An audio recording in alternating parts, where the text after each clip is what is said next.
হ্যাঁ, একটা জিনিস জানতে ইচ্ছে করে, কি মামা? যারা আগে সরকার হয়েছিল স্বৈরাচার হয়ে গেছে, তাদের কি মানুষকে ভোট দেয়? এটার কারণটা কি? বয় মামা, এন বয়। এটার কারণ তো বাবা, বাংলাদেশের মানুষের শিক্ষা হয় না।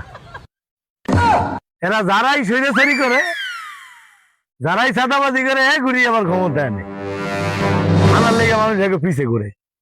এই দেশের মানুষ হইলো খালি 200 টাকার দরকার আর 1 প্যাকেট বিরিয়ানির দরকার। এই হইলো এই দেশের মানুষের চিন্তাধারা। সামনে যে ভালো থাকবে এই চিন্তাধারা নাই।